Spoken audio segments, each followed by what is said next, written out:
Welcome to the Psychology and Physical Training channel. Today, we're diving deep into the world of dark psychology. How can you influence, persuade, and even seduce someone using psychological principles? Sounds mysterious, right? But remember, these techniques are powerful, and with great power comes great responsibility. Seduction isn't just about romance, it's about getting someone to say yes to you, to feel a connection, to trust and desire your company. Whether you want to win over a romantic partner, persuade in business, or improve your social influence, stick around. These techniques can work in many areas of life. The first technique we're diving into is mirroring. This is when you subtly mimic the behavior, body language, and speech patterns of the person you're interacting with. It's a technique that can be incredibly powerful in building connections. When we mirror someone, it builds rapport and makes them feel like we're on the same wavelength. This can be especially useful in both personal and professional settings. It's like a subconscious signal that says, hey, we're alike, we think alike, we're on the same team. This sense of unity can foster trust and open up more meaningful conversations. Now, mirroring isn't about becoming a copycat. It's not about mimicking every single move or word. It's about picking up on subtle cues, their posture, tone, and pace of speech, and reflecting it back naturally. This natural reflection helps in making the interaction feel more genuine. They'll subconsciously start to feel more comfortable and connected to us. This comfort can lead to more open and honest communication. Have you ever been in a conversation and felt totally in sync? That's often a result of mirroring. It's that magical moment when everything just clicks. But remember, the key here is subtlety. If you're too obvious, it'll come off as fake. Overdoing it can break the connection rather than build it. Think about it like you're trying to blend into a new environment. You want to be part of the group without drawing unnecessary attention to yourself. You don't want to stand out, you want to fit in. This fitting in helps in creating a harmonious interaction. Mirroring helps you match their energy and vibe. It's like tuning into the same frequency, making the interaction smoother. If your intentions are good, mirroring is a powerful tool for communication and understanding. It shows empathy and attentiveness. So next time you're interacting with someone, pay attention to their body language, tone of voice, and energy. These elements are key to effective mirroring. Subtly mirror those things and watch how it changes the dynamic of the interaction. You'll find that conversations become more engaging and connections more genuine. Now, let's talk about suggestion. This taps into the power of the human mind to influence decision-making. The human brain is incredibly complex and susceptible to various forms of influence, often without us even realizing it.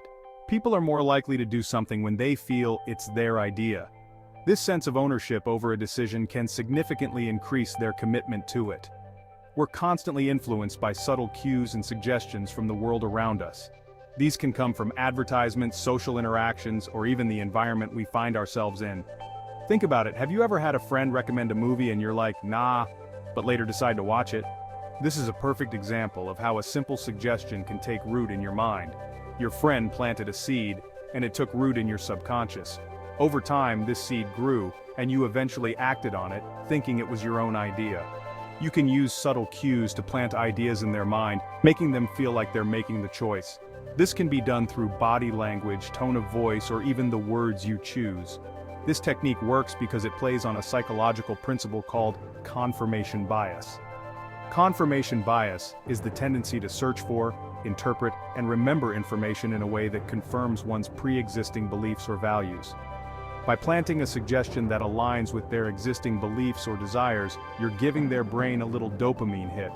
This makes them feel good, and more likely to follow through with the suggestion. By planting a subtle suggestion, you let them come to the conclusion you want, while they feel it was their own decision. This can be incredibly powerful in both personal and professional settings. Are you using these techniques to trick people into doing things they don't want to do? This is a crucial question to consider. Or are you using them to nudge them in a direction that's mutually beneficial? Ethical use of suggestion can lead to positive outcomes for all parties involved. It all comes down to ethics. The power of suggestion should be used responsibly and with good intentions. So, pay attention to the power of suggestion. Understand its potential and use it wisely. Plant those seeds, water them with subtle cues, and watch as they blossom into the outcome you desire. This process requires patience and a keen understanding of human psychology. We'll be back after the break with more dark psychology techniques, including the scarcity effect. So stick around. The scarcity effect is another powerful tool that can influence decision-making, and you won't want to miss it. We're back, and let's talk about something that drives people crazy: scarcity. People tend to value things more when they're rare or hard to get. Think about it, diamonds are valuable because they're rare. The same principle applies to everything from concert tickets, to job offers, to romantic partners. The harder something is to obtain, the more desirable it becomes. So, when you make yourself a little less available, you automatically become more desirable. You're not ignoring someone outright, you're just showing them that you have a life outside of them. Use scarcity strategically. Don't always be too eager or available. Let them wonder what you're up to. Create a little mystery, a little intrigue. When you show that your time is valuable, they'll appreciate it more when you do give them your attention. Think about it, if you're a CEO, you're not just gonna drop everything to meet with anyone who calls you. Your time is valuable, your attention is a precious commodity. So, when you do make time for someone, it shows them that you see them as important. Embrace the power of scarcity. Make yourself a limited edition. Up next, we're diving into the foot in the door technique, a classic persuasion tactic. Don't go anywhere. Let's talk about a technique that's so simple, so effective: the foot in the door technique. This method is a classic in the world of psychology and persuasion, and it's been used successfully in countless scenarios, from sales to everyday interactions. This involves getting someone to agree to a small request first, which increases the likelihood they'll agree to a bigger request later. It's a strategic way to build rapport and trust, making the other person more comfortable with you. Think about it, if you can get someone to say yes to something small, it paves the way for them to say yes to something bigger. This small initial agreement creates a sense of commitment and consistency in their behavior. It's like you're building momentum, creating a pattern of agreement. Each small yes acts as a building block, leading to a larger structure of compliance. Let's say you're trying to get your neighbor to help you move. You could just come right out and ask them to help you haul boxes all day, but that's a big ask, and might be overwhelming. You could just come right out and ask them to help you haul boxes all day, but that's a big ask. They might feel hesitant or even refuse outright because it seems like too much effort. But if you start small, like asking them to help carry one box, they're more likely to agree. This small favor doesn't seem like a big deal, and it's easy for them to say yes. Once someone agrees to something small, they're more likely to say yes again because they've already committed. This initial commitment makes them more likely to continue helping as they want to appear consistent in their actions. Use this technique to gradually build attraction and trust. Small gestures and agreements can lead to stronger relationships and greater cooperation over time. The foot in the door technique is incredibly versatile. It can be used in all areas of life. Whether you're negotiating in a business meeting or trying to get your family to agree on a vacation plan, this method can be highly effective. Want your boss to give you a raise? Start by asking for additional responsibilities. By showing that you're willing to take on more work, you demonstrate your value and commitment to the company. The key is to start small and gradually escalate your requests. Each small step builds on the previous one, making it easier for the other person to agree to larger requests over time. We'll be right back after the break with our final dark psychology technique, emotional contagion. Don't miss it.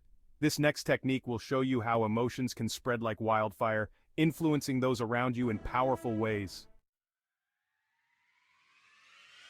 Welcome back. Now, for the grand finale, we're going to explore emotional contagion. Emotions are contagious. If you project confidence, excitement, or passion, the person you're with is likely to start feeling the same way. Think about it. Have you ever been around someone who's so positive that you can't help but feel your own mood lift? That's emotional contagion in action. We're wired to pick up on the emotional cues of those around us. This is called emotional contagion, and it's an incredibly powerful tool in seduction. When you can master your own emotional state, you can influence the emotional state of those around you. By managing your own emotional state, you can influence how others feel around you. Want to make someone feel excited? Be excited yourself.